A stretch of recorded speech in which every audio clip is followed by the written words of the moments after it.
19 Februari lalu, Menteri Perhubungan Budi Purwagandi dan Menteri Perindustrian Agus Gumiwang telah menyepakati soal zero odol untuk diimplementasikan. Alasannya untuk menekan biaya logistik dalam jangka menengah dan panjang, menghilangkan pungli, memastikan keselamatan di jalan raya, dan menekan biaya anggaran pemeliharaan jalan. Namun nyatanya aturan ini ditentang para sopir truk di berbagai daerah hingga melakukan aksi. Menurut mereka, adanya aturan tersebut justru memberatkan. Terkait hal ini, saya akan berbincang dengan Direktur Lalu Lintas Jalan Ditjen Hubdat Kemenhub, Rudi Irawan. Halo, selamat malam Pak Rudi. Selamat malam Mas Iqbal. Baik, Pak Rudi, bagaimana respon Kemenhub terkait dengan adanya aksi para sopir truk di berbagai daerah yang menolak aturan zero odol ini bahkan sampai hari ini? Baik, terima kasih Mas Iqbal. Jadi terkait dengan aksi pengemudi kendaraan truk yang terjadi saat ini yang menolak kebijakan terkait dengan penanganan kendaraan lebih dimensi dan lebih muatan, kami menghormati para pengemudi yang melakukan aksi unjuk rasa sebagai bentuk penyampaian aspirasi dalam kehidupan berdemokrasi. Kami memahami keresahan yang dirasakan para pengemudi dan pelaku usaha, dan kami juga tidak menutup mata terhadap aspirasi yang berkembang dan terus membuka ruang untuk berdialog, berkomunikasi dengan para pemangku kepentingan. Namun memang tadi disampaikan Mas Iqbal bahwa tujuan dari kebijakan ini adalah untuk salah satunya adalah untuk peningkatan keselamatan, khususnya keselamatan lalu lintas dan angkutan jalan, serta menekan angka kecelakaan. Sehingga memang pada saat ini kami melakukan sosialisasi dan edukasi kepada para pemangku kepentingan, baik itu dari kementerian lembaga dan pelaku usaha, serta para pengemudi sebagai bagian dari sistem logistik nasional.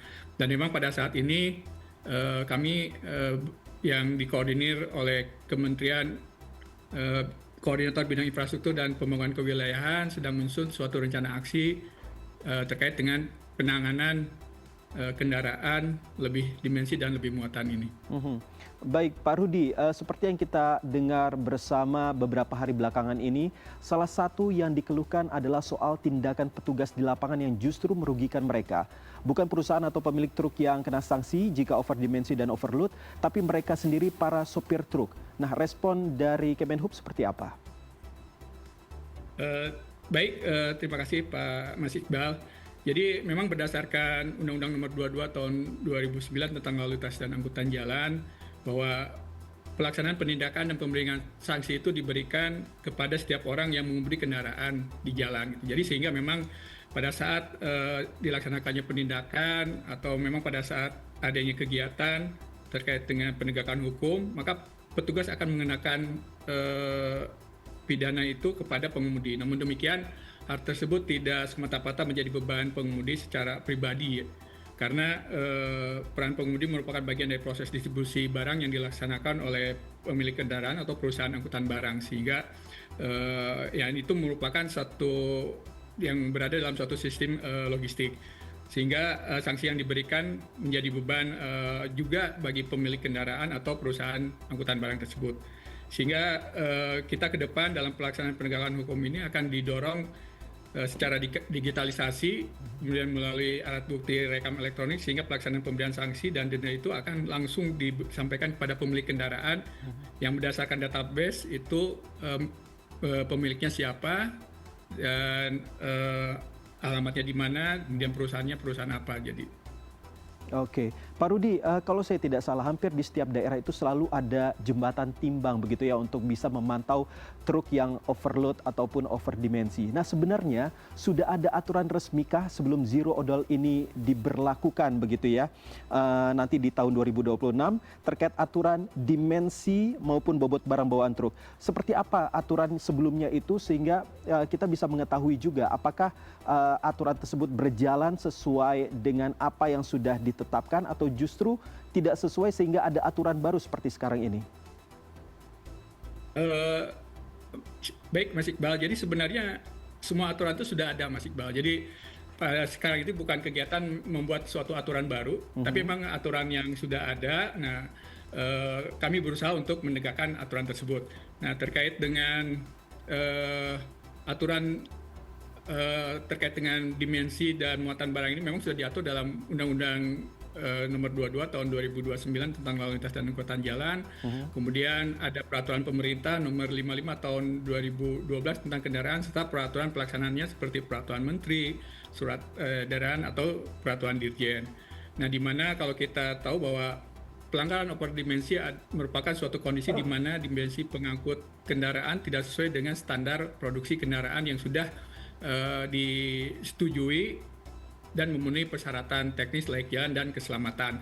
Kemudian kalau terkait dengan pelanggaran overloading, sebenarnya merupakan suatu kondisi di mana kendaraan pengangkut muatan itu melebihi batas beban yang sudah ditetapkan atau jumlah berat yang sudah diizinkan.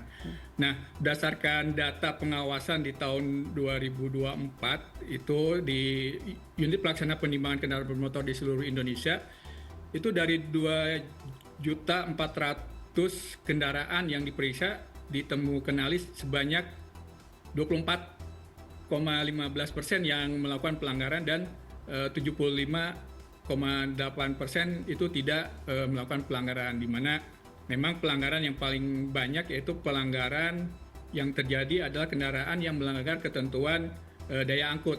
Jadi overloading itu kurang lebih 73% dari 595 kendaraan tersebut, ya kurang lebih ada 437.000 kendaraan.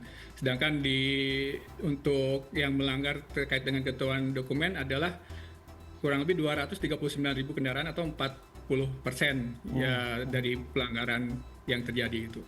Iqbal. Baik, Pak Rudi, tetapi selain soal keluhan mereka soal adanya pungutan di jalan dan lain sebagainya, nah ada juga soal sopir truk yang menganggap bahwa mereka itu tidak dilibatkan dalam aturan soal odol tersebut. Ini bagaimana respon dari Kemenhub? Baik, Mas Iqbal, sebagaimana kita ketahui bahwa sebenarnya terkait dengan penanganan overdimensi dan overloading ini atau lebih dimensi dan lebih muatan ini sudah mulai dicanangkan atau dicanangkan itu mulai 2017, Mas Iqbal. Jadi memang secara berkelanjutan dalam merencanakan kebijakan terkait dengan penanganan kendaraan lebih dimensi dan lebih muatan ini melibatkan semua kementerian dan lembaga serta stakeholder terkait, dan dalam pelaksanaan kebijakan tersebut selalu dilakukan sosialisasi kepada semua pihak, termasuk pada para pengemudi, para perwakilan asosiasi, melalui perwakilan asosiasinya, dan melalui asosiasi-asosiasi perusahaan angkutan seperti Organda, Aprindo, dan memang kita harapkan hal ini dilakukan untuk menjaga kondisi yang kondusif dalam pelaksanaan penegakan hukum di lapangan antara petugas dan pengemudi angkutan.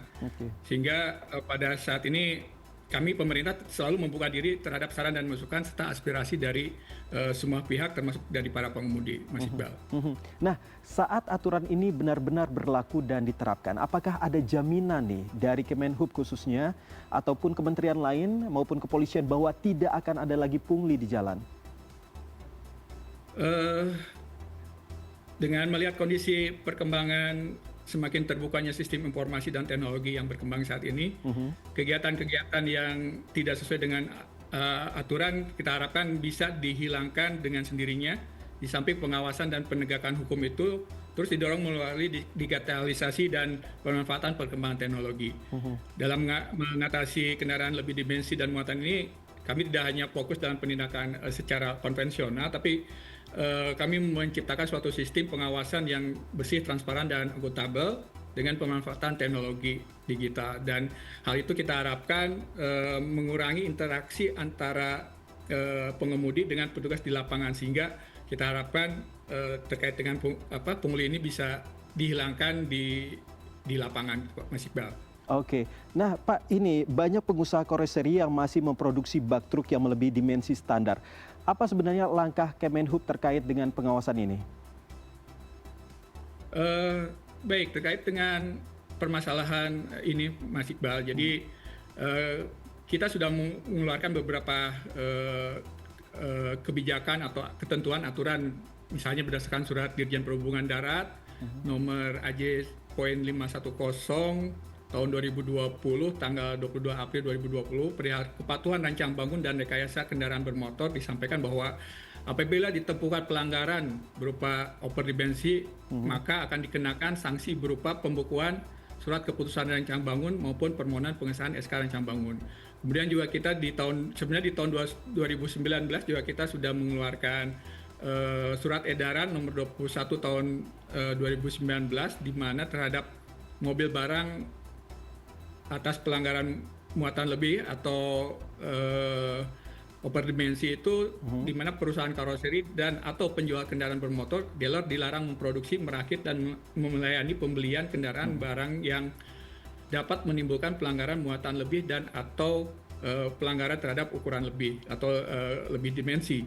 Oke. Dan juga pada tahun 2020 juga sudah dikeluarkan ketentuan terkait dengan dimensi angkutan barang curah di mana perusahaan karoseri yang melanggar ketentuan dimensi mobil barang tersebut akan dikenakan sanksi administratif berupa pembukuan keputusan pengesahan rancang bangun dan rekayasa kendaraan bermotor selama 6 bulan. Jadi kami mengeluarkan beberapa ketentuan terkait dengan upaya kami untuk melakukan pembinaan terhadap perusahaan karoseri, terutama dalam hal terjadinya lebih dimensi ini, Pak Iqbal.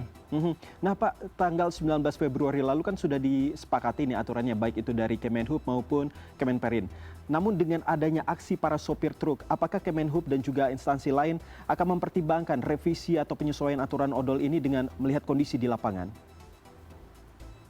Iya, Mas Iqbal. Jadi Kementerian Perhubungan bersama-sama dengan kementerian lembaga dan stakeholder terkait dalam menyusun kebijakan penanganan kendaraan lebih dimensi dan lebih muatan ini berorientasi terhadap tadi peningkatan keselamatan, lalu lintas dan angkutan jalan, meningkatkan fatalisasi kecelakaan, serta mengurangi dampak-dampak negatif lainnya. Namun demikian, kami di Kementerian Perhubungan bersama dengan kementerian dan lembaga serta stakeholder terkait membuka pintu yang selebar-lebarnya terhadap dinamika yang terjadi di lapangan. Dan kami tetap membuka ruang diskusi, evaluasi dan penyesuaian teknis sepanjang tidak mengubah tadi tujuan dari kebijakan dari penanganan kendaraan lebih dimensi dan lebih muatan ini. Dan kita harapkan pada tahun 2026 nanti itu Indonesia benar-benar bebas dari pelanggaran kendaraan lebih dimensi dan lebih muatan, sehingga kita bisa menekan angka kecelakaan, fatalitas kecelakaan, serta dampak ekonomi lainnya. Baik, semoga dengan kesepakatan nantinya dengan pihak sopir truk ataupun dari pengusaha truk dan lain sebagainya, dan juga termasuk dari instansi-instansi termasuk Kemenhub dan juga Kemenperin, semuanya bisa berjalan sesuai semestinya begitu ya, dan ada win-win solution begitu. Terima kasih Pak Rudi Irawan, Direktur Lalu Lintas Jalan Ditjen Hubdat Kemenhub, sudah berbincang dengan kami di CNN Indonesia Connected. Terima kasih banyak Mas Iqbal. Sama-sama.